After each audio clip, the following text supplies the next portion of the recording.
top 5 skills your interviewer is looking for. Every time you're going for an interview and you are basically hoping that you are going to get a job, you submitted the resume, you did your research, you got it prepared, but there are some skills that you probably might be lacking. So let's get started. The first skill that you need is communication. They are looking for how well do you communicate. Do you know when to report and where to report and who is in charge when you need to report. Communication skills is needed no matter at what level you are at your job. Most likely you will need to communicate with your team, with your coworkers, with your manager.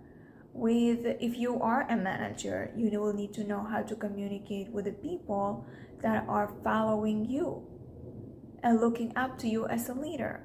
Communicate also with people above you who are in charge of you. The next skill that you need is interpersonal skill. Let me explain. Interpersonal skill is people skills. How well do you get along with people? There are some people who are going to bully you. How are you going to get along with them? People who don't speak English. How are you going to get along with them? People with different color, with different gender. People who are younger than you, who are going to be your manager. How are you going to get along with this type of people? I was 19 years old when I was a supervisor, and the people who I actually was managing were people who were grandparents, people who were at the age that are almost to retire. That didn't play with them very well. They would say, why a 19-year-old girl is going to tell me what to do? And that caused a lot of conflict at work, but I knew what I need to do. I knew who to go to resolve the issue, because if it's a hostile environment where it is publicly humiliated, that had to be taken care of immediately. There was a meeting and there was a lot of planning of how to deal with a situation like this, and this person who had really problem with me had to go through planning how to deal with me every time she sees me, every time I tell her what to do, every time I delegate. I was 19 years old and perhaps I had not enough experience in leadership. I myself needed to know who to go to ask for mentorship, what to do in case situations arise, who to report to, what is it that they are looking in me. So it's a lot of communication. And if something was bothering, I had to communicate that. Quitting is not a solution. Quitting is not an option. There are times that you have to be dealing with people. If this work is hostile for you and you communicate it to the right people, and you did go to HR to deal with this, and you did go to Department of Labor to complain about this, and you did everything in your power to do whatever that it is, and there is no action taken, then by no means you can leave the job. But leave it gracefully. I explained it right here in the video, how to leave gracefully without burning any bridges. However, if you did continue talking and communicated with your HR people, with your manager, with your supervisor, whoever that is in charge of other people, of other employees, and they did take action, that shows you are capable of getting along with other people. You know what to do. You're a problem solver.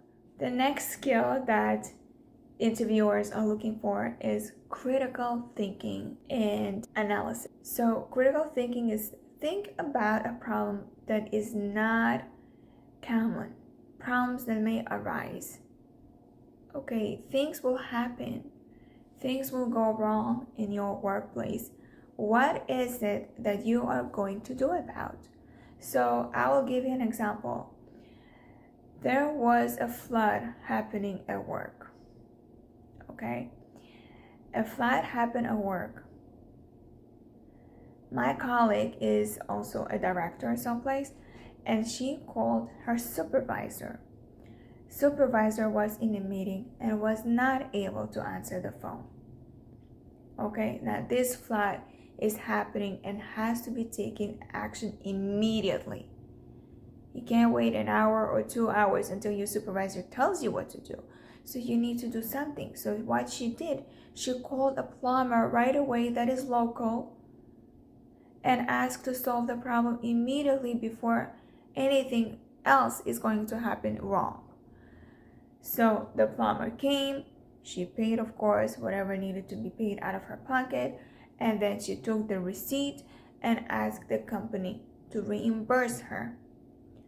That shows of how problem solver you are, of how critical thinking you are, of how you are analyzing a problem.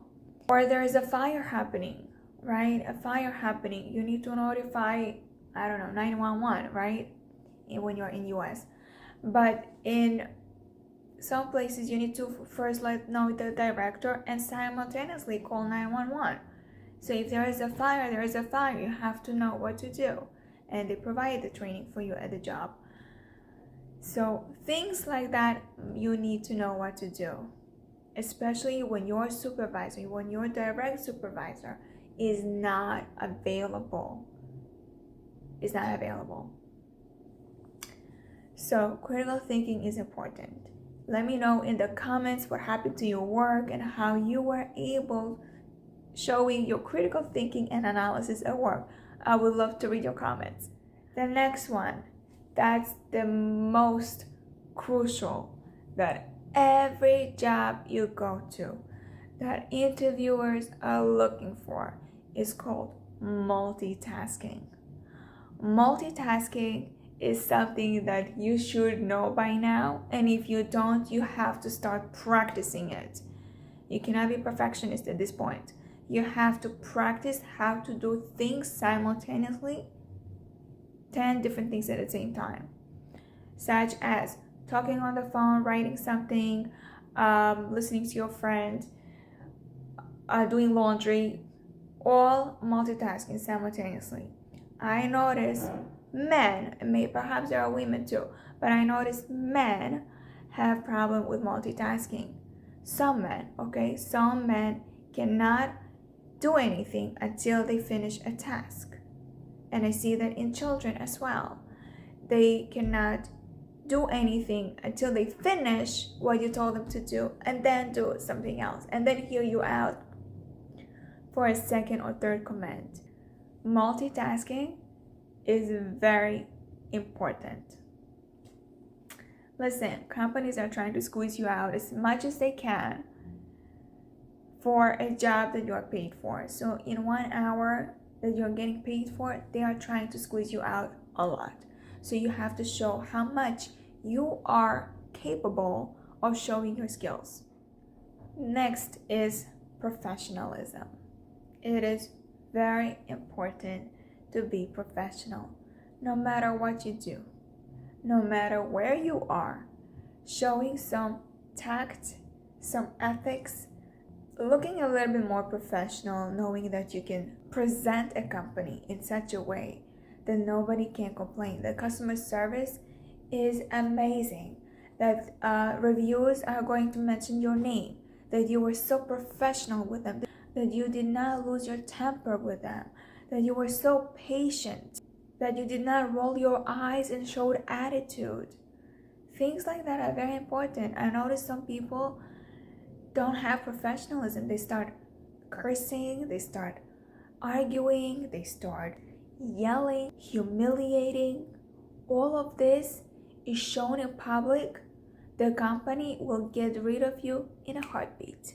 So you have to be professional in such a way that you're going to look good, not just for the customers, but also for your boss, also for the interviewer. And when people don't have that professionalism, I've seen a lot. There will be job hopping because no one wants to hire them. No one wants to keep them. Perhaps they acted out as they are professional in front of the interview, and perhaps they have shown professionalism at the interview. When someone pissed them off, they just lose it. They just lost it. And that caused them to get fired. Let me know in the comments which skills you are struggling with. Perhaps I can do some training of how you can obtain that skill that you need. And also subscribe to my channel, share this video with your friends, and like this video, and I'll see you on the next one.